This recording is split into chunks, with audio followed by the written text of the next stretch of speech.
அரசியல் கட்சிகளுக்கு தேர்தல் பத்திரங்கள் வழங்கியவர்கள் குறித்த விவரங்களை நாளை மாலைக்குள் தேர்தல் ஆணையத்தில் ஒப்படைக்க வேண்டும் என எஸ்பிஐக்கு உத்தரவிட்டுள்ள உச்சநீதிமன்றம் எஸ்பிஐயிடமிருந்து குறைந்தபட்ச நேர்மையை எதிர்பார்ப்பதாக காட்டமாக தெரிவித்துள்ளது. ஒன்றிய அரசின் தேர்தல் பத்திரங்கள் திட்டம் செல்லாது என அறிவித்த உச்சநீதிமன்றம் இதுவரை வழங்கப்பட்டுள்ள தேர்தல் பத்திர விவரங்களை மார்ச் 6ஆம் தேதிக்குள் தேர்தல் ஆணையத்திடம் பாரத ஸ்டேட் வங்கி ஒப்படைக்க வேண்டும் என்றும் உத்தரவிட்டிருந்தது.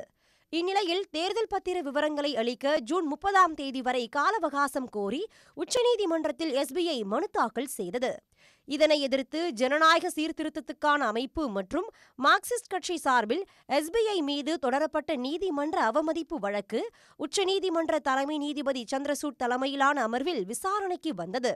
அப்போது நன்கொடை அளித்தவர்கள் விவரங்களையும் அந்த பத்திரங்களை அரசியல் கட்சிகள் பணமாக மாற்றியனவா என்பது தொடர்பான விவரங்களையும் ஒப்பிட்டு பார்ப்பதற்காகவே அவகாசம் கேட்பதாக எஸ்பிஐ வங்கியின் சார்பில் ஆஜரான மூத்த வழக்கறிஞர் ஹரிஷ் சால்வே கூறினார்.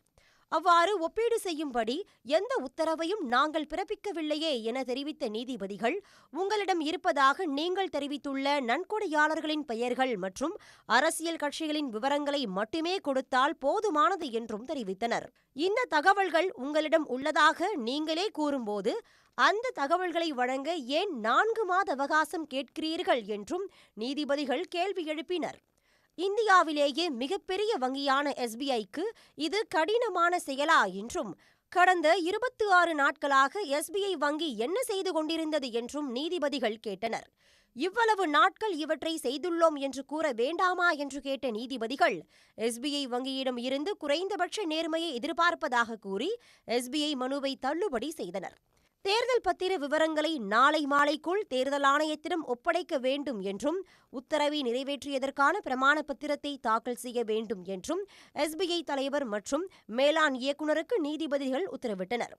நாளை மாலைக்குள் தகவல்களை வழங்காவிட்டால் நீதிமன்ற அவமதிப்பு நடவடிக்கைக்கு உள்ளாக நேரிடும் என்றும் எஸ்பிஐ வங்கிக்கு நீதிபதிகள் எச்சரிக்கை விடுத்தனர்.